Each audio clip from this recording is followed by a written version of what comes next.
Hello, welcome to our channel. 7 రోజులు 7 రాగి పిండి వంటలు సిరీస్లో భాగంగా 4వ రోజు మనమైతే హెల్దీ అయిన రాగి సంగటి ఎలా తయారు చేయాలో చూద్దాం.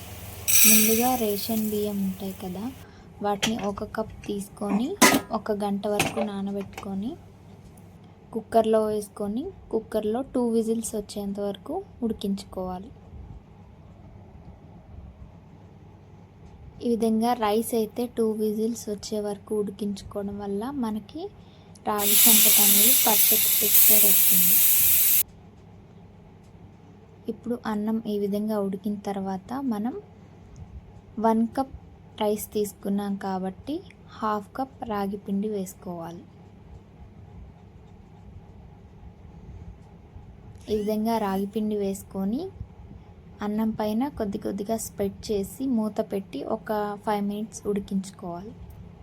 ఈ విధంగా ఉడికించుకున్న తర్వాత గరిటెతో కానీ పప్పు గుత్తితో కానీ ఈ విధంగా మనం స్మాష్ చేసుకుంటూ రౌండ్గా తిప్పుకోవాలి. కొద్దిగా వాటర్ వేసుకుంటూ ఇలా తిప్పుకున్నట్టయితే మన రాగి ముద్ద అనేది పర్ఫెక్ట్గా రెడీ అవుతుంది.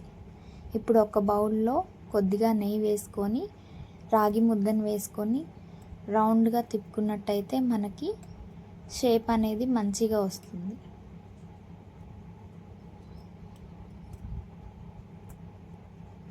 ఈ విధంగా తిప్పుకోవడం వల్ల రాగి ముద్దకి టేస్ట్ అలాగే షేప్ కూడా చాలా బాగుంటుంది. ఇప్పుడు దీన్ని మనం వెజ్తో కానీ నాన్ వెజ్తో కానీ సర్వ్ చేసుకున్నట్టయితే చాలా బాగుంటుంది. దీనిపైన కొద్దిగా నెయ్యి వేసుకొని వెజ్తో కానీ నాన్ వెజ్తో కానీ తీసుకోవచ్చు. మేమైతే ఈరోజు నాన్ వెజ్ వండాం కాబట్టి నాన్ వెజ్తో చికెన్తో సర్వ్ చేసుకుందాం. ఇది ఎంతో హెల్దీ అయిన బ్రేక్ఫాస్ట్. మనం బ్రేక్ఫాస్ట్ అనే కాదు, ఈ రాగి సంగటిని మనం పొద్దున తినొచ్చు, మధ్యాహ్నం తినొచ్చు, ఈవినింగ్ తినొచ్చు, నైట్ తినొచ్చు, ఎప్పుడైనా తినొచ్చు. అండ్ అలాగే చాలా ఈజీ ప్రాసెస్.